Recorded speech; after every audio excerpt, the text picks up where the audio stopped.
Welcome to the Asylum. And now, your hosts, Rick Fleeger and Rick Briggs. That's right. Welcome back into the Asylum Fantasy Sports Show. Still a proud member of the Full-Time Fantasy Podcast Network. Check out your boys and countless other great fantasy sports shows over at fulltimefantasy.com, at fulltimefantasy on the tweeters. And, of course, you can follow us, asylumfantasysports.com, at asylumfootball on Twitter, and to be part of Rick's historic and famous mailbag, asylumfootball@gmail.com. Rick, it's week 9. Rick, it's Halloween. Very festive. Rick dressed up as a corpse tonight. I wish everyone could see it. It looks horrific. It's terrifying in his new zombie corpse outfit. So happy Halloween there, Granddaddy. Yeah, it's a wonderful holiday. Just no joy in your life. Not at all. It's a stupid holiday. Bunch of little things coming to the door begging for food. Little things.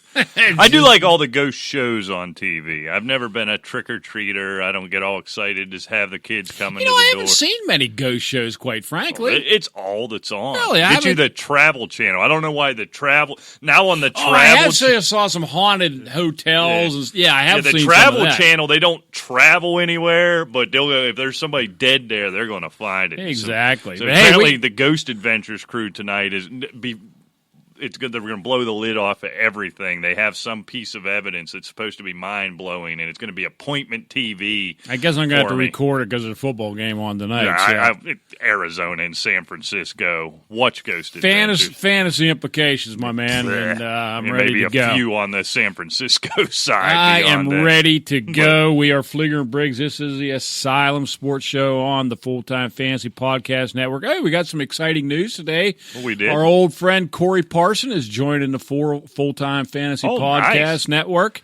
Maybe we can get him back in the fold. I tell you, we've been trying to hook up with him all season. Schedules have been kind of crossed up. I need to get the phone lines working, I guess. Yeah, we've been trying to get Bob Lung on for a month, and we can't get Bob on because our technician, Alejandro, is out competitive spooking people apparently now. I don't know. He's gone to that. Yeah, he's dressed up as dead Paul Bunyan, I think. I could see that. Yeah. And, just like in a haunted house? Huh? Did you ever do that? I can't picture you in one of those haunted houses. Oh, or when those I was haunted a kid one time. I don't like, being in close quarters and somebody jumping out. And because I just want to swing. That's your first instinct, right? Right. I don't know how people do it. I was never one to pay to have the hell scared out of me. And as you've seen, Rick, I do scare easily. I'm very jumpy. And so. I know, but you're a lot like I am. We have 3 emotions. We're either happy, we're either sad if something, personal might happen, or we're angry. That's it. Is hungry an emotion? Well, no, that's just a feeling. Okay. Now, feelings, we have hungry, tired, sick. That's about it. About 6 years ago, horny, but that's pretty much gone now. For you, 35 years ago. So. Yeah, but we won't get into all of that. No. All right, so I guess we got to talk about football today, right? Yeah. Kind of a dull week, just in terms of news, in terms of headlines. I thought it was going to be an exciting one, right, Rick, with the trade deadline coming up. Boy, all the anticipation, and that thing was just a thud. Crickets, yeah, it was terrible. And some of the stuff, like if you're the Bengals and you're the Redskins, what the hell are you doing? Seriously. Why is A.J. Green still a Bengal? Why is Trent Williams, we'll get into him here in a minute, why is he still a Redskin? Why is Aqib Talib a Dolphin? Yeah, well, why is he even going to show up? That was an actual salary dump, which you rarely see in the NFL. That was pretty cool. Not only did they give Talib, they gave extra just to get rid of Talib's contract. But beyond that, all the talk of all the movement we were going to see, there was speculation on Tuesday morning Le'Veon Bell was going to go. Nothing, just nothing, which is more normal, right? And I don't know why I let myself buy into the hype that this was going to be an NHL or MLB-like trade deadline. It just doesn't happen in the NFL. Well, pardon me. And what incentive if you're A.J. Green? Okay, we're 0-8, and they've just benched the only quarterback I've ever known for a rookie or this young kid anyway. Right. I have a feeling his foot and stuff is really going to start hurting this week. makes you wonder. Now, he keeps saying, I want to come back in week 10 after the bye. I want a long-term deal. Now, I almost wonder, with when he said that, is I want a long-term deal, comma, I want to be a Bengal, or I want a long-term deal and I want it now, or this ankle and toe and earlobe and everything else is going to keep bothering me for the duration of the season, and then I'm out, which I think may be what he was saying, right? It becomes a holdout then at that point. For him to still be on the Bengals is just completely ridiculous. Bengals saying, it's not my responsibility to make every team's better. This sounds like every idiot I tried to trade with in my fantasy leagues, right? Well, that trade would make you better. Well, all right, sorry. I guess next time I will come to you with something that makes me, noticeably worse, so it's fair for everybody. Exactly. But otherwise, Rick, not a lot going on. Devontae Adams still day-to-day. Now they're calling it day-to-day, which he was running today with helmet after light practice yesterday. Whenever you're listening to this is Thursday evening. He still said he had a little bit of discomfort when he tried to cut on that big toe. So, you just have to wait and see. I mean, this is a long time waiting for him to come back. And bravo for the Packers not trying to rush him back. Right. They haven't needed to. No, they haven't needed to. They've been winning. So I don't know. I mean, I've got him in my lineup right now, but I'm ready to unplug him again. Yeah, I've got him in 3 or 4 others, and I plug him in, and then Saturday night, well, I guess not. Yeah. Tell you what, you hear that, and you just don't think it's any big deal turf toe, right? It just sounds so innocuous, but I have no reason to believe that Devontae Adams isn't a tremendous competitor and a tough guy. I have no reason not to believe that. And an injury like that becomes only about pain tolerance, right? It's only about pain tolerance. There's no actual injury to the extent of, you got a wonky knee, you could make it worse, right? It's just a pain tolerance. And he could be going on missing a month with this thing. How painful must turf toe be? And we need, what I'm saying is we need to come up with a scarier name for it, I think, than turf toe. Yeah, I don't know what to... That painful pivot toe. I have no idea. I mean, I don't think that's scarier. I really don't. Hold on, I got to jot something down. It's just a thought. I don't know. I mean, I'm trying to think of scary. I don't know, axe murderer toe or something. Boo toe. I don't know. But hold on, I got to write that down now too. I don't think we really need to write all these toe names down. I keep a record of such things. But as the Asylum likes to tell you, you got to stay monitoring the situation. Yeah. If he's playing, you are going to put him in your lineup. Yeah. Simple as that. Yeah, because again, so just to let you know, don't send me questions on the weekend if it says looks like Devontae Adams is going to play. Should I bench Devontae Adams for,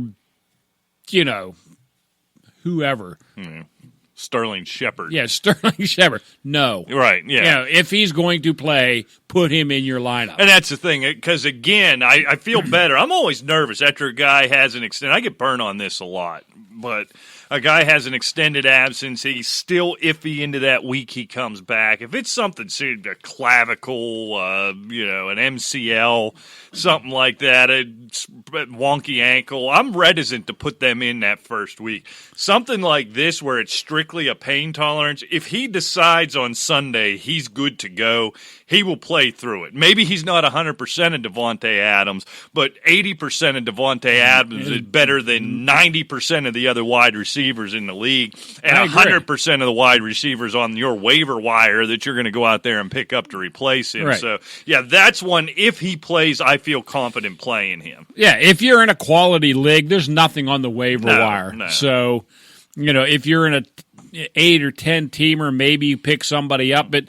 even so, if he's playing, you start him. It's simple as that. Looks like Adam Thielen's going to be back after that short absence with the hamstring injury. Cardinals, Rick, though, it was one actual trade move, I guess, made, is the Cardinals, of all teams, bring in Kenyon Drake. Chase Edmonds out now this week after what looked like a real scary injury. Turned out it wasn't nearly as bad as we thought it was going to be. David Johnson out. And I think David Johnson is... In fact, I had a little conversation with someone Adam on Twitter. Schefter. With somebody on Twitter. But I mean, I really just have a feeling he's done as a Cardinal.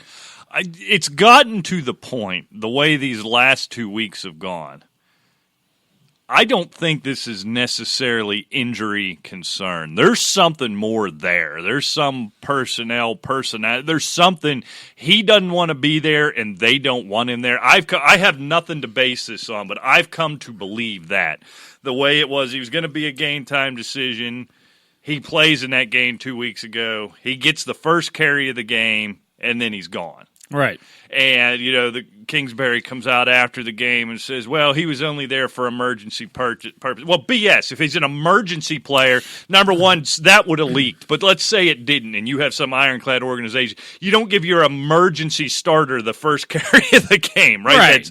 That's not what you do. Then last week, out early, there's something more. This isn't all about injury. And the thing is, like we just talked about Adam Theilen. We know what's going on with Adam Theilen. Right. We know what's going on with Devontae Adams. We knew what was going on with Drew Brees. This is a high-profile player, one of the top 20 players going into this year.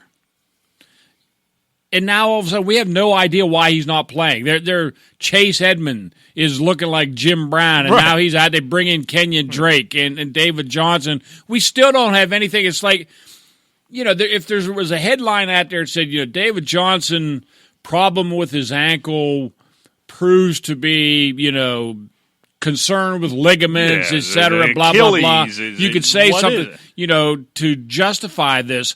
But, I mean, they're just not saying anything, and they're bringing in players, etc. So I have no idea. I just think he's done as a Cardinal, quite frankly. You don't bring in, even before Edmonds got hurt last week, you don't have a David Johnson who for 2 weeks was, I'm doing the air quote thing, game-time decision with a non-serious ankle injury. You go out and sign Zach Zenner and Alfred Morris, and then 4 days after that, trade for Kenyon Drake. If this is just either he's got some long-term injury they's not talking about, number one, or number two, he has, where I'm starting to lean, there's something there. Him and Kingsbury aren't clicking.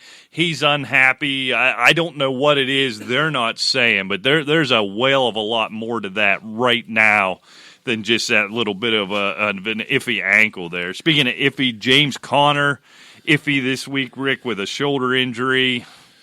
Benny Snell out a couple of weeks, plus apparently Benny Snell a little issue with marijuana to go along with that. Jalen Samuels trending towards playing, but not a guarantee. I think, I'll tell you what, I worry now about James Conner. We kind of see this over and over again. When he has a good game is when he gets a high volume, right? He's kind of one of those backs, which is fine, especially the way that offense is constructed right now with Mason Rudolph at the quarterback position.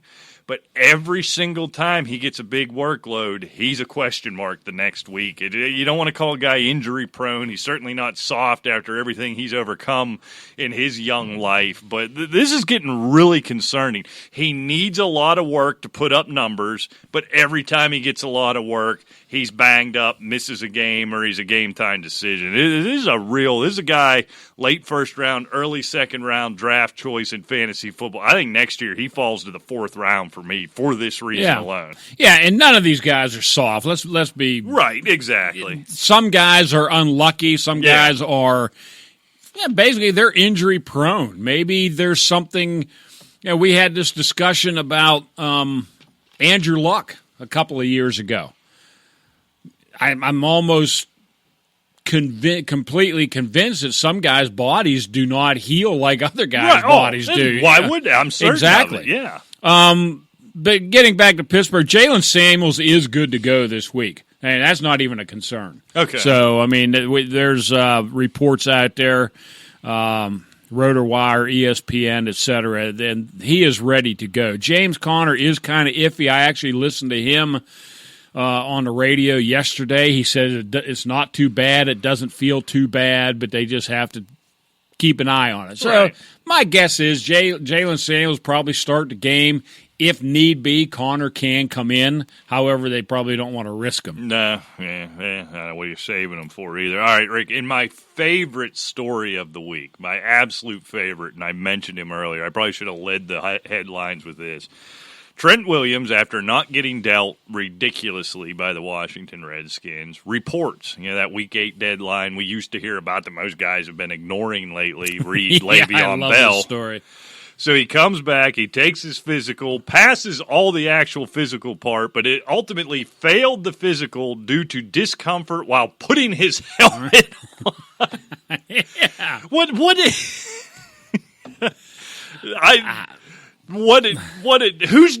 can't There's no figure- requirement to put a helmet on during a physical, number one. So that's bogus alert right there. Yeah.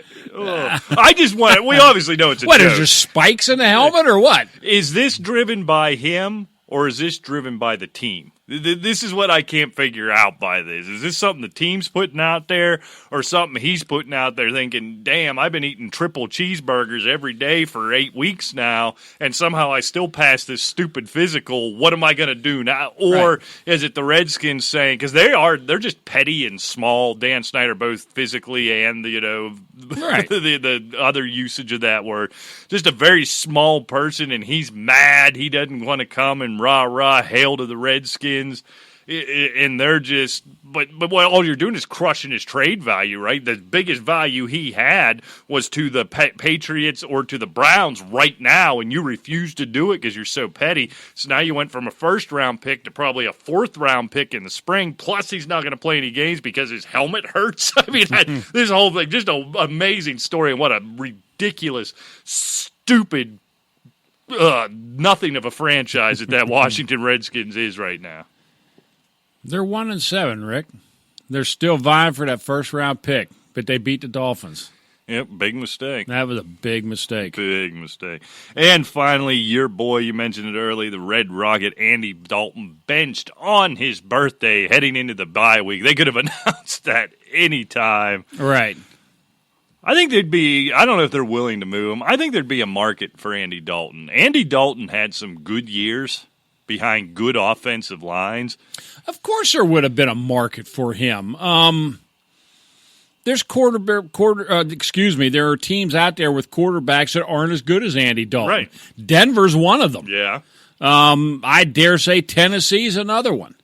Ryan Tannehill's Tampa Bay. At Tampa Bay. Shine in Tampa Bay right now. Exactly. A ton of weapons. Chicago would be another one. Right. I mean, yeah, there's Atlanta. I mean, Matt Ryan, of course, I can't say anything bad about Matt Shaw's performance last week. No, I think you're fine with Shaw until Matt Ryan gets back. Right. But, yeah, there's teams out there, but, of course, they let that boat sail. I don't know what they're planning on doing with it. You're going to bench him in the middle of the season. I don't know what you're going to do with him. Yeah, I guess I don't hate it. You're the Bengals. You're over. You're tanking for Tua.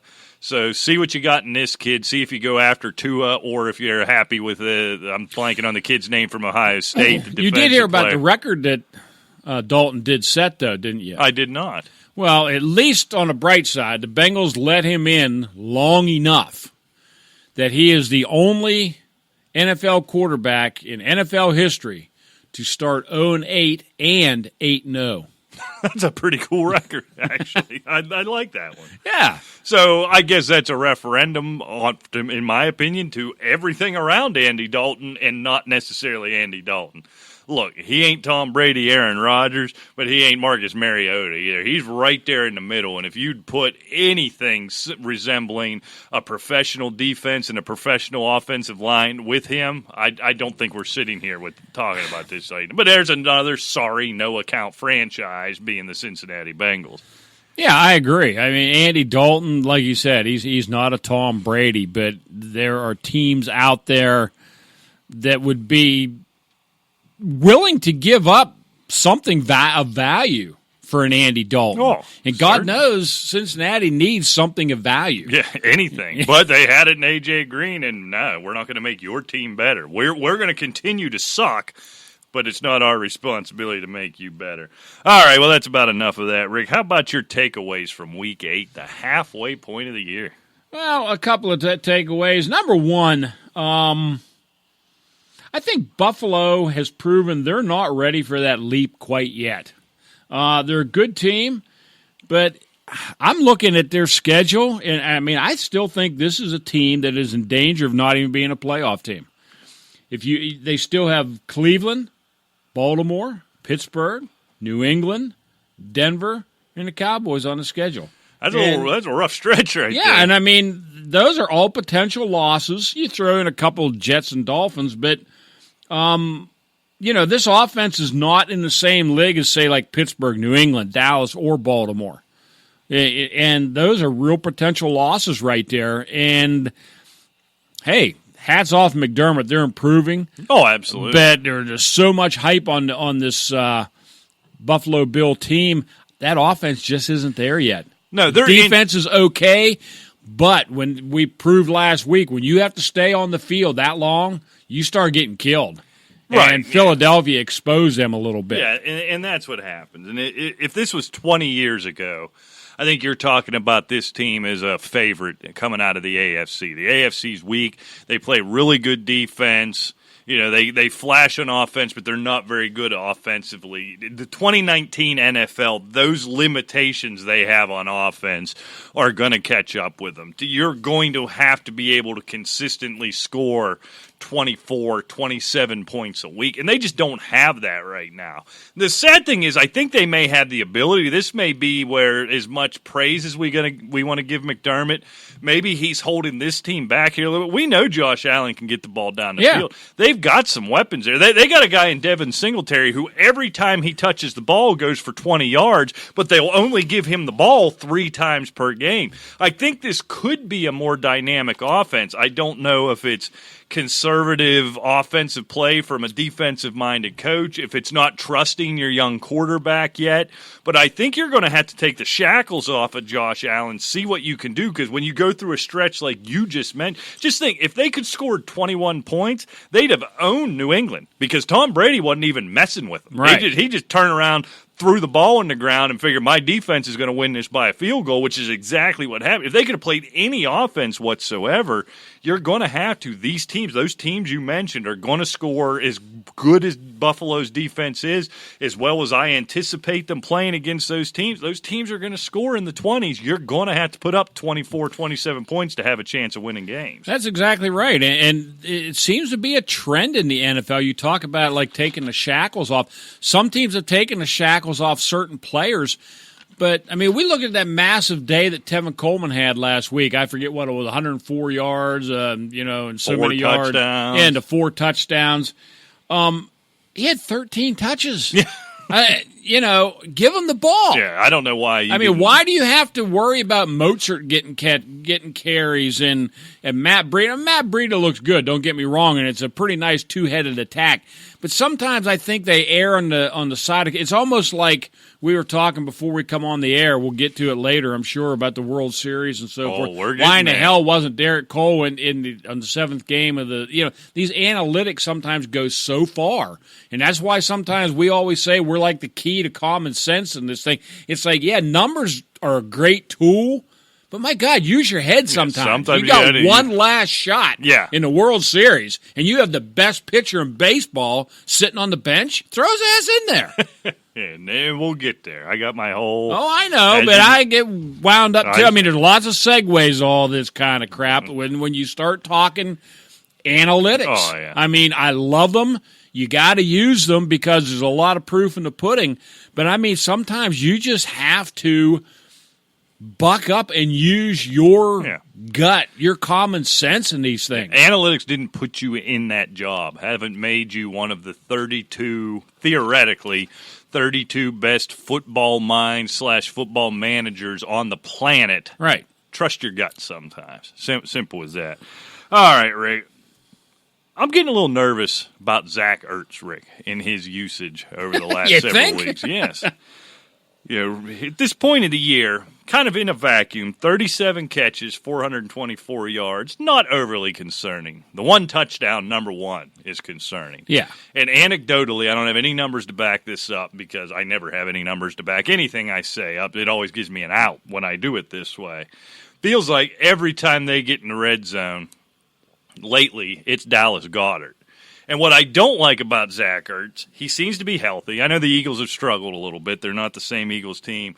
But if you look, he had a couple of big games early on in the year, the last one being in Green Bay, and everything has steadily declined since then. Targets, obviously catches, everything going along with it. Something's out of sync in Philly right now, and it's something normally when that offense struggles, I actually like to see that running game fail. I like to see Alshon Jeffrey struggling. I like to see Nelson Aguilar alligator arming things and running the wrong route and all the stupid Nelson Aguilar things he likes to do, because usually that meant that offense is going to run through Zach Ertz, and it's just flat not. He's in blocking while Dallas Goedert's running patterns on third down. It's just something, this was one I was screaming about last year when everybody's telling me, Zach Ertz Dallas Goedert is the next Antonio Gates. And I'm thinking, well, Zach Ertz is still there. Maybe the Nerdnicks were right on this one. I mean, I don't know what's going on here.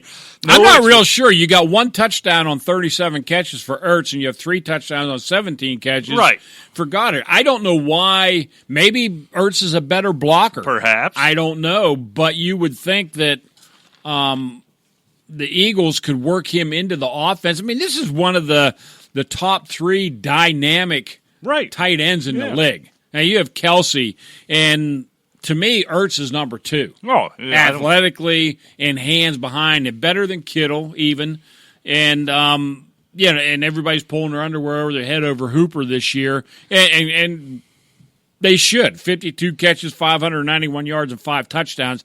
But he hasn't been one of these guys till now. Till now, exactly. Evan Ingram shows flashes, and then he disappears from it and shows flashes. Right. But Ertz has been that nice, steady, and Goddard is just taken over, and Ertz just isn't part of the offensive plan. And what's maddening is that offense, save for last week against Buffalo, has been terrible. They've been awful. Wentz has been bad. Everything's been bad, and the best weapon you have, nowhere near him. I know. I agree. All right, I got another take. It's not really a takeaway. I just figured since we're halfway through the season, all righty, I just did a top 5 and bottom 5 of what how I see it right now. Okay, let's go since we're negative. We'll do the bottom 5 all first. All right, I like it. 5th from let's do it from worst to negative. Don't the be worst the guy teams who are goes Miami top to bottom. Dolphins, obviously. They were an obvious tank from the get-go, and I'm not going to say that they are showing the less heart of all the teams in the league, but I still think they're talent-wise they're the worst team. Cincinnati's close to them. I had the Jets 3rd from the bottom, followed by Washington and Atlanta. My top 5, Minnesota at 5, Green Bay at 4, San Francisco, New Orleans, and New England. I don't have Kansas City in top 5 because until Pat Mahomes comes back and they start showing that kind of chief football that we saw last year and the beginning of this year, I tell you what, they're in real danger of losing another one this week. And Pat Mahomes needs to come back and be 100% healthy. Is because we saw even the struggles. Now, struggles are relative when you're talking about Patrick Mahomes, but the struggles even leading into that knee injury, dealing with that high ankle sprain, maybe this would be the best thing that ever happened, where he's going to be forced to sit down and get 100% healthy, knees, ankles, elbows, toes, everything else he's got going on. Because we've really found out, if we didn't know already, and I think I knew, but not to the extent of how important his mobility is to everything that he does. Yeah. And so getting him back healthy, it is telling when you look at the top 5, we could shake up the order or whatever, but I agree with those 5 too. 4 of them being NFC teams, and then New England. What a cakewalk, again, it looks like for New England. We're going to get the preview this week with the one team who could maybe be the fly in the ointment for New England this year.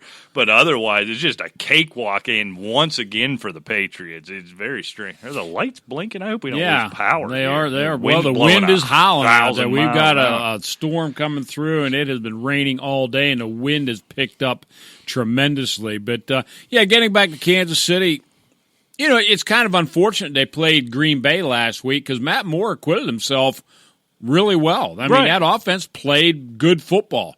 It's just that they couldn't stop Aaron Rodgers. No. And I think they may find themselves in a very similar situation this week, listening tomorrow night. All right, Rick, it's time. Enough of this football junk. I'm over it. So I can go take a break now because you're going to rant. You got to listen.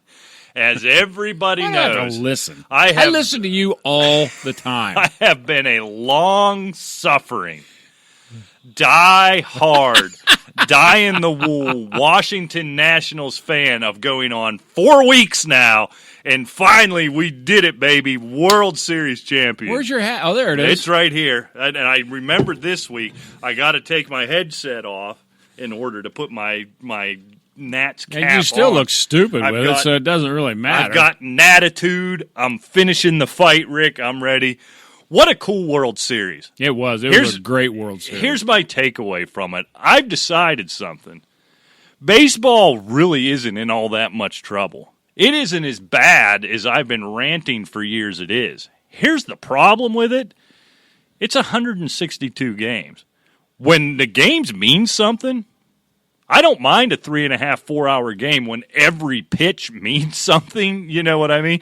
It's just some random game in Milwaukee in the middle of June. It's not relevant, right? So I think it survives as a regional sport, with national interest when something like this comes along. You see it in the NBA. The NBA teams don't even care about the regular season, let alone NBA fans. Right. Same thing with the NHL. Nobody pays attention, including the teams and the players, until about mid-February. It's just with these long seasons, that's the way it goes. But just what I loved, you started on the analytics thing. We saw it, and it reared its ugly head in Game 7. We talked about last week, and what made me decide I am a die-hard, lifelong, 4-week Washington Nationals fan is there was no talk about launch angle. There was no talk about exit velocity. It was getting runners on. They're stealing bases. They're sacrifice bunting. They're taking their starting pitcher.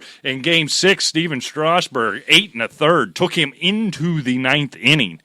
And you see last night with the Houston Astros, who they've won a title with it and been the best team in the league for 3 or 4 years, doing simply on analytics.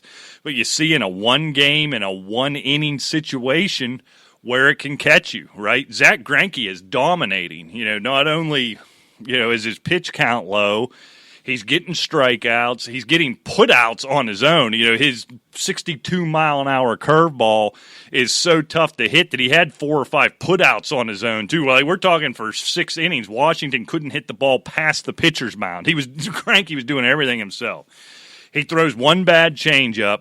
Rendon yanks it in the seats, which is what's going to happen. You're still open. There's an intentional walk to Juan Soto, and then you go to the bullpen. What are you doing? This guy's thrown 80 pitches. They haven't been other than one bad pitch, whether an Anthony Rendon, who should be the MVP of the National League, barrels one up. Nobody else has shown any ability to hit it off the pitcher's mound, but the analytics tell you, this is the 3rd time through the rotation. For the last X amount of games, he hasn't gone above 85 pitches. We don't want to take him deep in the game, so we got to pull him out. So now, all right, well, they're going to Garrett Cole, right? Well, no, the analytics say if you're going to a starting pitcher, he has to come into a clean inning. A starting pitcher analytically can't come in and inherit base runners and blah, blah, blah, blah, blah. And then, wham, Howie Kendrick hits a cheap one down the right field line. So now they're kind of doing it the new way, right? They're doing it with home runs, with the long ball. But then it starts. They start needing insurance run. And what do? You get a leadoff single. You get a stolen base. Moving runner. It was just fantastic. They did it old school. It was fun to watch. It was an old team. I loved all the starting pitching. Just tremendous. I loved it. My Nats, Rick. My Washington Nationals. It was a good series. No question about that. I'm just, you saw me ranting before the show. Why wasn't Garrett Cole in the game? I don't care what any analytics say. If you're in the 7th game of the World Series, and unless he pitched a full 9-inning shutout the day before, I think he's fine. Right. And, God help him if he's, not throwing 120 miles an hour. But he's got enough stuff that he's better than most pitchers in baseball. And that's just it. And, this comes down to, and we have this discussion when you get towards the fantasy playoffs. Here, I can tie it back into what we're actually supposed to be doing for the full-time fantasy network. This is still the Asylum Sports Show, damn it. It becomes about what you can live with, right? So kind of what you said, the analytics be damned. You're up 2-1. Now you're hanging on by a thread. The tying runs on first base. The go-ahead runs at the plate. And even though all the numbers tell you I should go to this stupid reliever, I'm blanking on his name, or I got Garrett Cole out there. Maybe the numbers say you go to the reliever and you bring Cole out to start the eighth. It becomes, you know what I can live with? It's like the Dodgers in the NLDS when this happened to them by this same Nationals team. They go to Clayton Kershaw. He gives up back-to-back home runs on back-to-back pitches. But I think the Dodgers can say, all right, I took my best, everything I had being Clayton Kershaw, and you beat it. If you're Houston, the hell with the analytics. You do the same thing. I got the best pitcher in Major League Baseball. If I'm wrong, if Kendrick takes Garrett Cole out, nobody's going to question me. I can live with it, right? Your best beat my best. That's not what happened here. You played scared. You played by the numbers. You didn't. First of all, Greinke should have never left that game. But you take Greinke out, you got to go to Cole. It's just they got so wrapped up in the analytics and nobody can go 3 times through the line and all this nonsense, and it cost you a World Series. And good, because again, as 4 weeks long suffering as a Nats fan, I needed it, Rick, and it makes me feel good. I'm sure glad you needed it. In case you didn't know, I don't know why I noticed this was sticking in my head. Twitter sucks. I wish there was any other way we could promote this show and delete the stupid Twitter. I get on after the game, and you want to read up on everything. So I just go to the trending. I figure the first thing is going to be the Washington Nationals win the World Series, right? Mm-hmm. The number one trending topic on Twitter, 10 minutes after the World Series ended, an epic World Series, 7-game of a World Series. The number one trend is Bryce Harper. Number 2 is Joe Buck, because that's the new thing, right? Joe Buck sucks, Chris Collinsworth sucks. Every great announcer sucks because they're a fan of whatever team you're not rooting for. Right, exactly. Which tells you how good they are when everybody thinks that Chris Collinsworth is actively rooting against their team. That means he's doing one hell of a job. So all of you Joe Buck, Chris Collinsworth haters can shut up. And then it was like something about some dance move and 2 15-year-old girl rappers fighting. There's no mention of the effing World Series. We got to take swings at Bryce Harper for leaving, which, listen, loser, if you're making $25,000 a year at your awful job and the guy across the street offers you $25,250 to do the same awful job, you would sprint out the door with 2 middle fingers in the air, but you want to mock a man who got offered $350 million. You're going to mock him for leaving. Yeah, the team got better when he left. It's not an indictment on Bryce Harper. Shut up about Joe Buck. Talk about the World Series. One last thing on this. It's such a mind-blowing stat, Rick.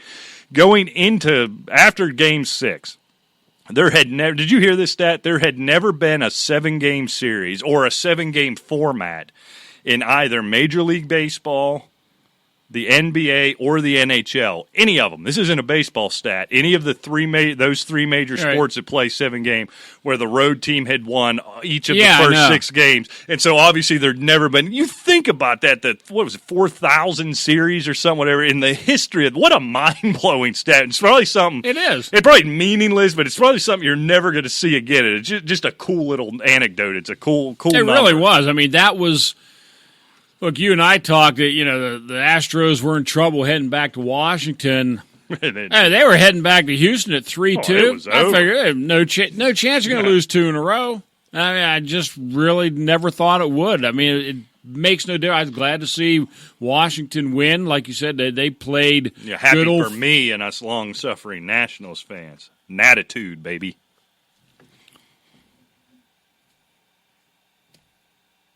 Nothing. Got nothing. I was in the middle of a talk. I mean, you can talk about your hat some more. Well, I'm Go done ahead. now. No, I don't care about your hat. All right, so is it time for this then? Game ball goes to. That doesn't matter. Who's your game? I You're don't just have mad any because game you're an balls. Astros fan. I don't have any game balls. How do you get you another I button? have no socks. You have no socks? No, nothing. I don't have anything. Just Washington Nationals. That's all sock. I have. I thought you meant you actually had no sock. No, I actually had some. No, my game ball running back, my boy Latavius Murray, man. Ooh. Tell you what, 21 rushes, 102 yards, and a touchdown, 9 receptions for another 55 yards and another touchdown. Tell you what, they're smoking, man. They're looking good. You know, Alvin Kamara, get rested up, buddy. We'll use you when you get back. Do you think Murray earned himself more of a Mark Ingram role after those last couple of games? Because, we kind of thought that going in, which is why Ingram, fell all the way to third overall, on fantasy draft boards. Because it didn't appear Murray was going to get as much work as Ingram got, and there was the occasional game where Kamara wouldn't get as much work as you thought he would. But boy, after you've seen what Latavius Murray did the last couple weeks, once against pretty good competition, not so much last week, but I wonder, not that I have any fear about Kamara, but as you look at Murray going forward, has he earned himself enough to be a standalone kind of flex guy like a Mark Ingram was in that offense? I don't know. I mean, that's one thing I've been thinking about. I wish I could actually feel comfortable if somebody, will probably get to the mailbag, recommending. Right. Because if Kamara's out, he's you don't even think about it. You just throw him in your lineup. Right. When Kamara comes back, I'm not sure. I don't know how they're going to work it because as the season has been all year long, it's been Kamara. Yeah. And he got hurt, it's Murray.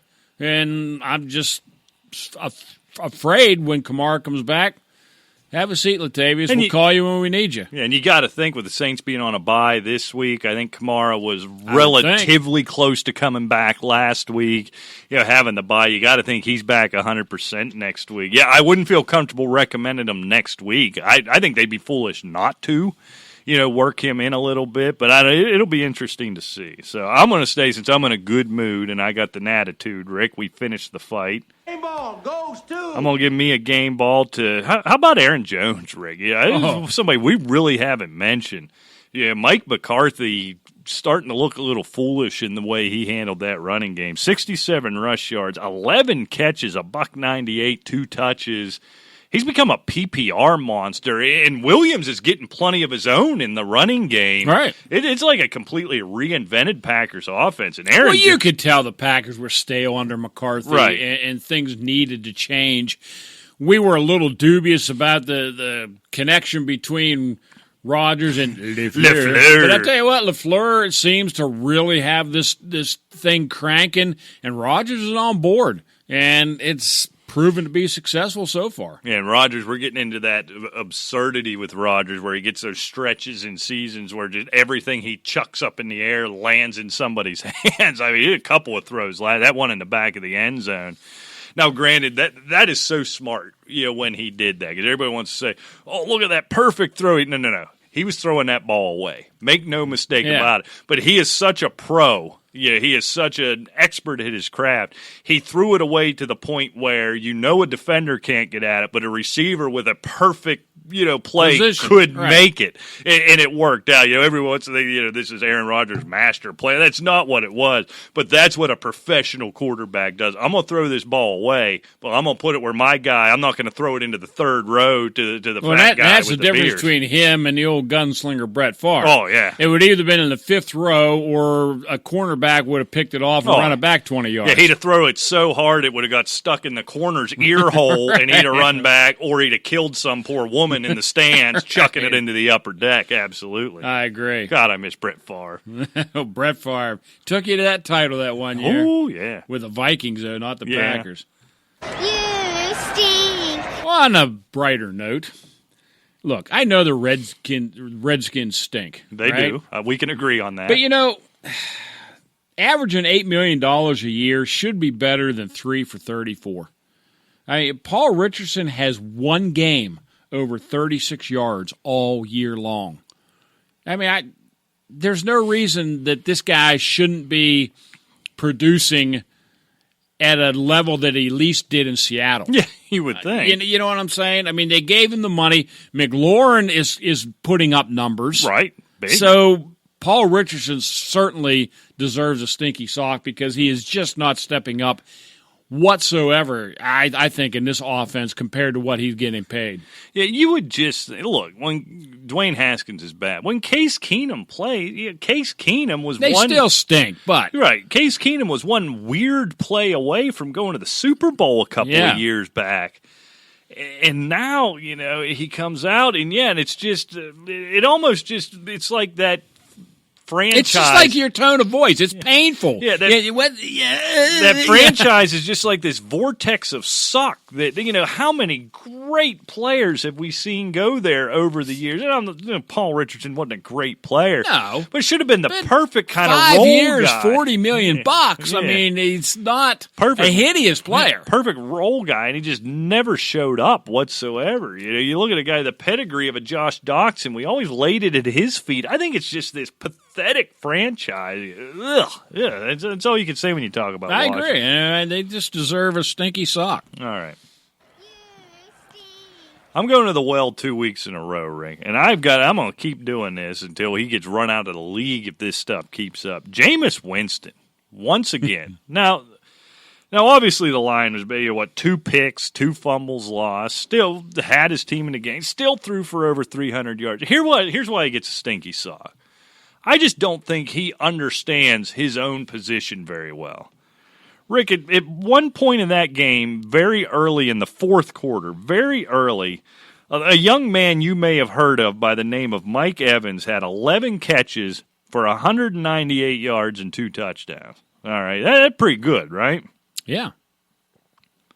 As the fourth quarter went on and that game got close and Tennessee took the lead for the entirety of the fourth quarter on every important gotta-have-it play, this dope, this charlatan, this fool is throwing the ball at something called a Brashard Perryman. Meanwhile, you got Chris Godwin running up the seam. You got Mike Evans. Mike Evans has been in the league long enough. We have seen him enough times. When he gets in this mode, you just throw it up somewhere where he can get a hand on it and he's going to catch it. This is what Mike Evans does. So maybe this goes to the coaching staff, which I doubt, or I'm going to lay it on Jameis Winston. For the entirety of the fourth quarter and every gotta-have-it play, when the game hand in the balance, you're targeting Brashard freaking Perry. What are you doing? You stink, Jameis. You stink. Tampa's got to do something about that. It goes back position. to one of the Asylum's favorite sayings.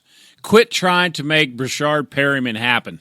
Right. It's not going to work. You have, like you said, Mike Evans. You have Chris Godwin. You have Cameron Brate. Yeah.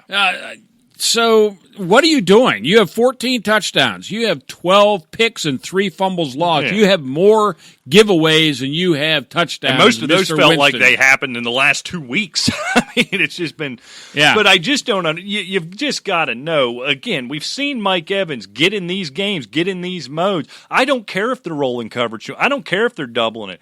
Throw it up in the air and watch Mike Evans come down with it. He's had enough of this game in his career. It's just so foolish, just giving games away. Giving them away. Game ball goes to. I just tell you, when the old man says he's ready to play, he's ready. I got to give it to Drew Brees. We were all saying, why are they starting Drew Brees? They got a bye next week. Just let him play. They're winning with Teddy Bridgewater, yada, yada.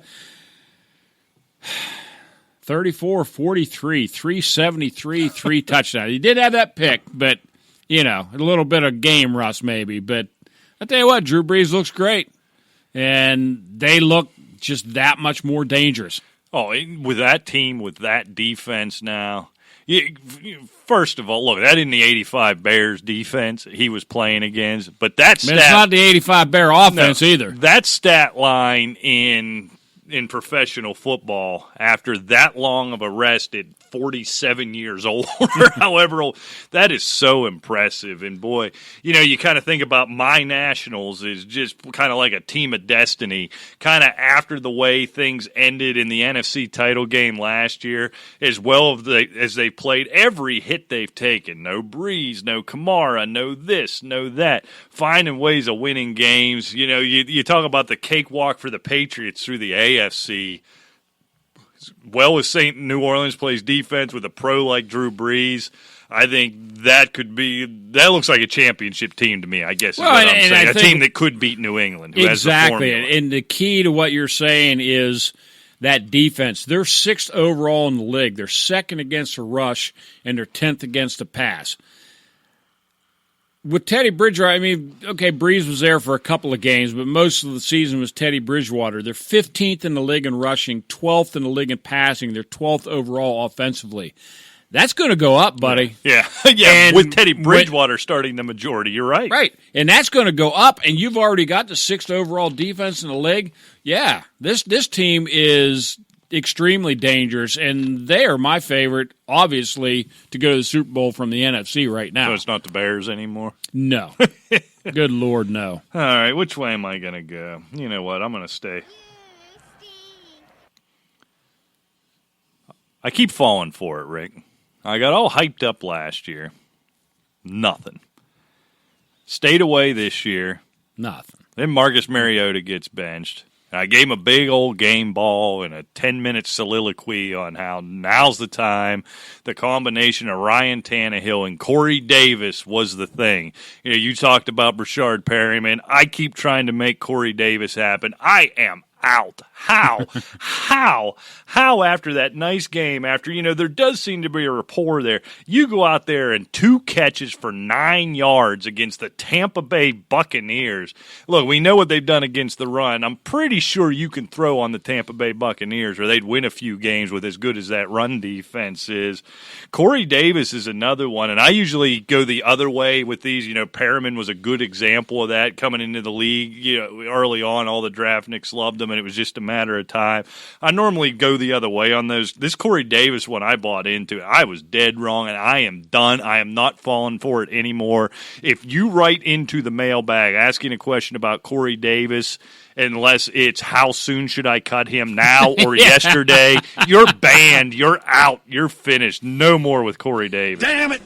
And one good thing about, the mailbag, there are virtually no questions about him. I think fandom is about done with him as well. Was I kind of the last hold on? Yeah, exactly. All right, we're negativity. Love it. I'll tell you what, there's got to be a stinky sock for the Chargers offensive coordinator for taking this talent-laden team and turning them into a bowl of cottage cheese on offense. Yeah, he got himself fired for it. Yeah, I know, and I'm giving him a stinky sock on the way out. Gordon's back. I understand that. But does that mean that neither he nor Eckler can produce now? They did last year. Both of them were fantasy viable players last year. Now they're not even producing. Well, the offense just isn't. Mike Williams is. He's a disaster. He is a total disaster. Travis Benjamin's injured yet again. Shocker.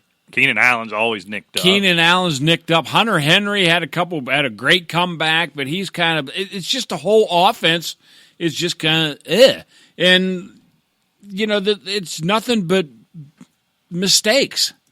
And I don't know if it's all the offensive coordinator's fault because a lot of their execution just looks like a bunch of blubs and flubs out there. But, come up with something a little more creative. Well, and that's what I don't. It's almost like it says, okay, the Chargers are anointed a playoff team this year. Yeah, I had them and they're sleepwalking through the season. Yeah, it's unbelievable. And look, this isn't, the average run-of-the-mill rum-dum offense. This is Ken freaking Wisenhunt. This guy's a good offensive mind. So I don't know, did he hit his head in the preseason? Is this Anthony Lynn? Is this Phil Rivers? I don't know what it is. Because, look, it's real easy to pinpoint what the problem is. When this offense goes well, Austin Eckler has 8, 9, 10 catches. Now you go up against a Bears team that you can run the ball against. They're hard to throw on, or you can pass to your running backs, and he gets 2 freaking catches, and what ends up being a 1-point game. If if Austin Eckler catches 9 balls, he goes for $120. He gets in the end zone, and you win that game walking away. And let's face it, you won that game, but let's face it, Chicago lost it. Right. I mean, I can give a stinky sock to Nagy, too, for this kneel down and all this other crap. Run it up the gut. I mean, you've got David Montgomery with over 100 yards.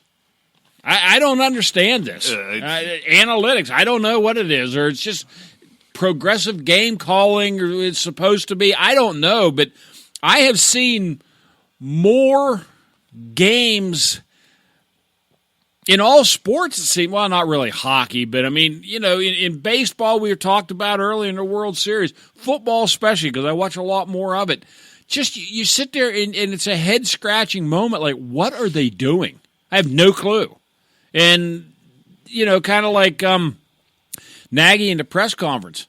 We had no intention of running or throwing the football on that play. Do you understand me? Just like it was a stupid question. Yeah. And then your kicker comes back out and says, well, I prefer the ball in the middle of the field. I would think the head coach would know that. So even if you want to take a knee, move to the middle of the field and take the effing knee. You know what I mean? Well, that's why you hand the football off. Okay, there's only so many Joe Pisarcik moments that happen. Right. Okay? I mean, it just doesn't, you're going to, you saw the kneel down. It wasn't like anybody was really coming across that line of scrimmage.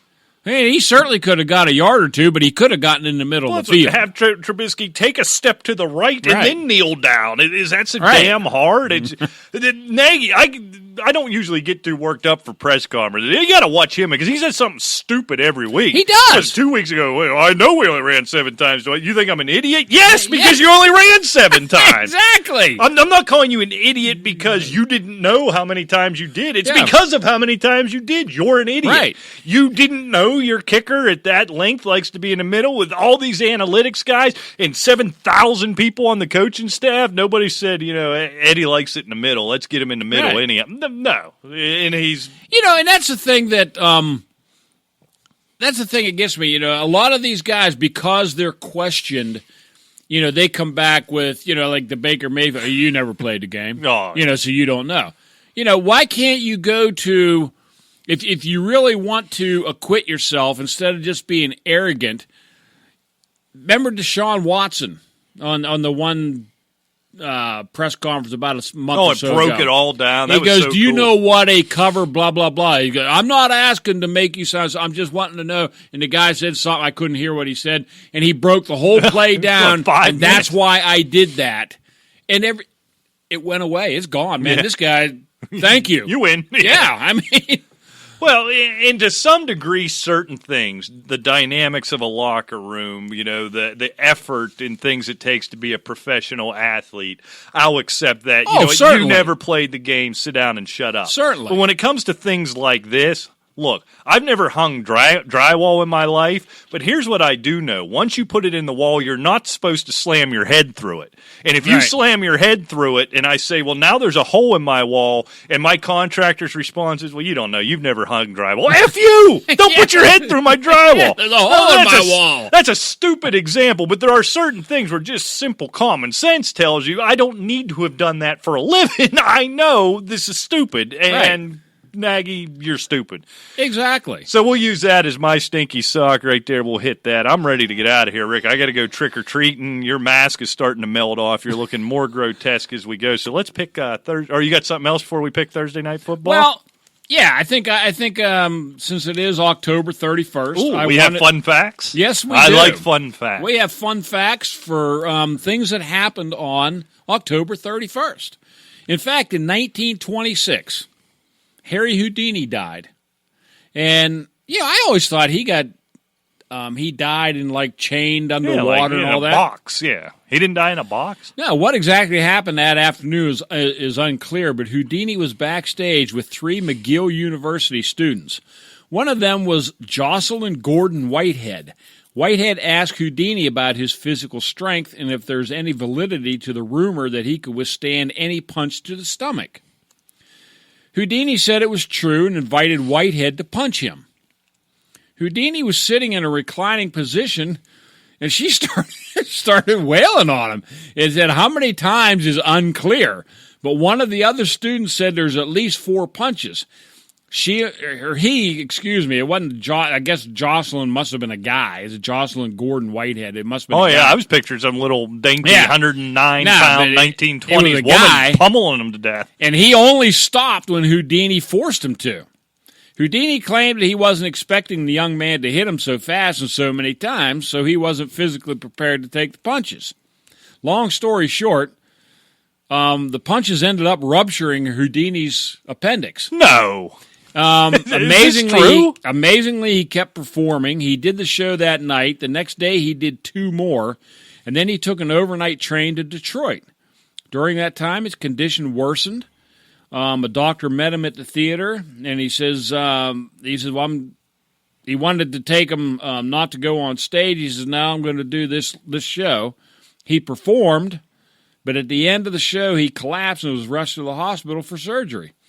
It was too late. His appendix had poisoned him, and he died 11 days later on October 31st, 1926, at the age of 52.